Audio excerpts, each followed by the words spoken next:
ওই শালারা হেগে মরবে, শালাদের মাথায় বাজ পড়ুক।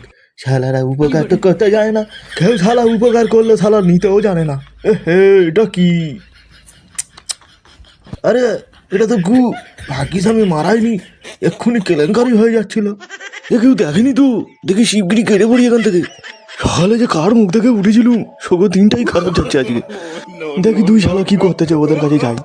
মার মার মার মার শালার, মার মার মার। আরে মার না রে শালার, তোমাদের দ্বারা বোম ফেল। দূর দূর, আর খেলবোই না।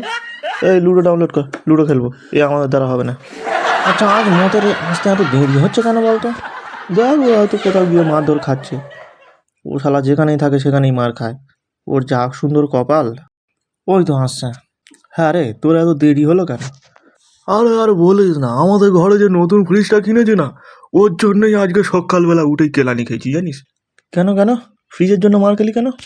আরে সকালবেলা উঠে দেখি দুই ভাই গোলা ফেরে চেল্লাচ্ছে। আমি তো অনেকক্ষণ ধরে শুনছি, শুনে শুনে আর থাকতে পারলাম না। তারপরে আমি গিয়ে বললাম, শোন, তোরা মারপিট কর, হাতাহাতি কর, ঘুষাঘুষি কর, তোদের যেখানে লাগবে তোরা বরফ ঘষবি কোনে।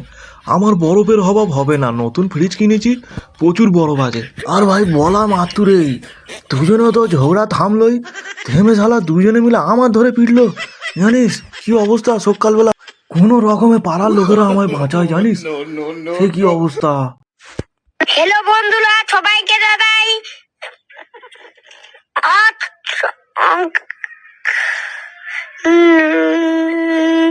তুই শালা সবাইকে জানাই মকর সংক্রান্তি। ও সবাই পিঠা খেয়ে নিবে।